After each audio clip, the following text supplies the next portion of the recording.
மக்கள் நல கூட்டணியில் நாம் இருந்தபோது 25 தொகுதிகளில் நாம் போட்டியிடக்கூடிய வாய்ப்பு கிடைத்தது. அப்போது நான் சுதந்திரமாக முடிவெடுக்க முடிந்தது. 10க்கும் கீழே மிக சொற்பமான இடங்களை பெறுகிற போது போராடி தொகுதிகளை பெற்றாக வேண்டும், போராடி நிதியை திரட்ட வேண்டும். 25 ஆண்டுகளை நாம் கடந்து வந்தாலும் கூட இந்த களம் இன்னும் நமக்கு புதிதாகத்தான் இருக்கிறது.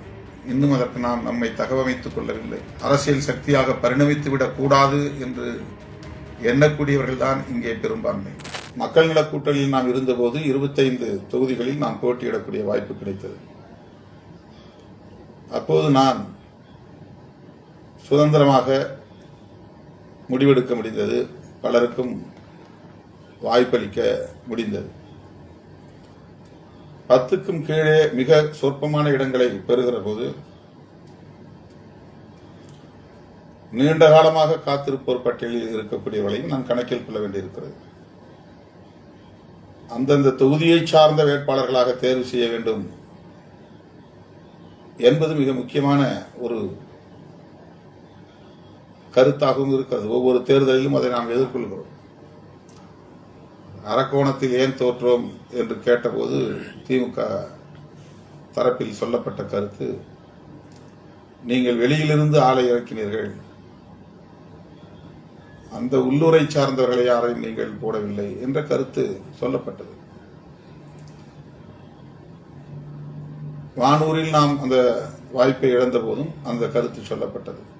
ஆனால் இதில் வேடிக்கை என்னவென்றால், நாம் போட்டியிட்ட 6 தொகுதிகளிலுமே தமிழ்நாட்டின் வெவ்வேறு பகுதிகளில் இருந்து வேட்பாளர்களை நாம் போட்டியிட வைத்தோம். அதில் 4 இடங்களில் நாம் வெற்றி பெற முடிந்தது. 2 இடங்களில் மிகவும் சொற்பமான வாக்குகள் வித்தியாசத்தில் வெற்றி பெற்றோம். ஆகவே வேட்பாளர்களை தேர்வு செய்கிற போது கட்சி தலைமைக்கு நெருக்கடி இல்லாத வகையில், அழுத்தம் இல்லாத வகையில் சுதந்திரமாக முடிவெடுக்கக்கூடிய வாய்ப்பை இயக்கத்தோழர்கள் வழங்க வேண்டும். மிக எளிதாக சந்திக்கக்கூடிய ஒருவனாக நான் இருப்பதனால் பொறுப்புகளுக்காகவும் சரி,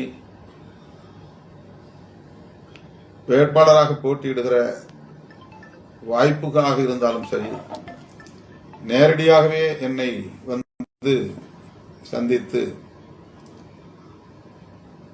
நெருக்கடிக்கு உள்ளாக்குகிற ஒரு நிலை தொடர்கிறது.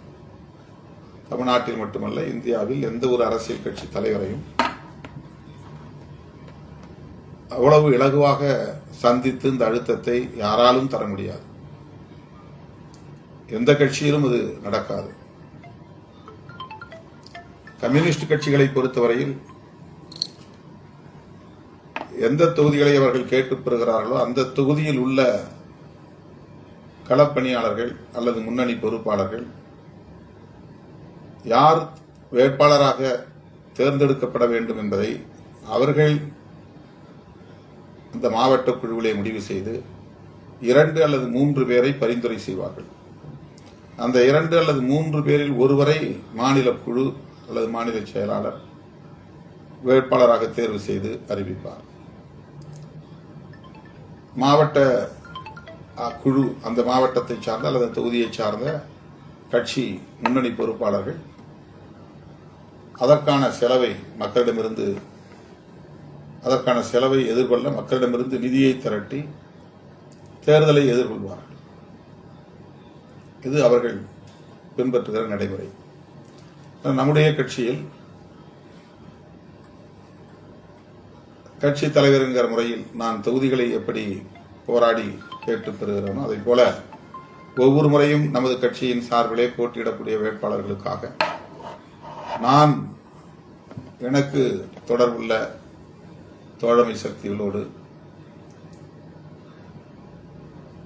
இருக்கிற அந்த நல்லிணக்கமான உறவை பயன்படுத்தி அவர்களிடமிருந்து நிதியை திரட்டி வேட்பாளர்களுக்கு கொடி முதல் அத்தனை பொருள்களையும் வழங்கும் நிலை, செலவுக்கும் காசு தருகிற அல்லது நிதியை தருகிற நிலை மாவட்ட குழு ஏற்றுக்கொள்வதில்லை. வேட்பாளர்களும் யாரும் செலவு செய்யக்கூடிய தகுதி பெற்றவர்களாக இருப்பதில்லை. ஆக அது இன்னொரு கூடுதலான சுமை. போராடி தொகுதிகளை பெற்றாக வேண்டும், போராடி நிதியை திரட்ட வேண்டும். அதேபோல நெருக்கடிகளுக்கு இடையிலே வேட்பாளர்களை தேர்வு செய்ய வேண்டும் என்கிற அந்த பணிச்சுமைகள் ஏராளம் இருக்கின்றன. இதையெல்லாம் ஒரு இடத்திலே நான் மிக வெளிப்படையாக பேசுவதற்கு காரணம், உங்களுக்கும் எனக்கும் இந்த களம் புதிது. 25 ஆண்டுகளை நாம் கடந்து வந்தாலும் கூட இந்த களம் இன்னும் நமக்கு புதிதாகத்தான் இருக்கிறது. இன்னும் அதற்கு நாம் நம்மை தகவமைத்துக் கொள்ளவில்லை. அந்த அளவுக்கான ஒரு சமூக சூழலும் இங்கே நமக்கு ஏதுவாக அமையவில்லை. நாம் எந்த வகையிலும் வலிமை பெற்றுவிடக் கூடாது என்று கருதுகிறவர்களின் எண்ணிக்கை தான் இங்கே பெரும்பான்மை. அரசியல் சக்தியாக பரிணமித்துவிடக் கூடாது என்று எண்ணக்கூடியவர்கள் தான் இங்கே பெரும்பான்மை. இவர்கள் வளர வேண்டும் என்று வாழ்த்துவதற்கோ ஊக்கப்படுத்துவதற்கோ பெரிதாக யாரும் இல்லை என்பதுதான் யதார்த்தமான உண்மை.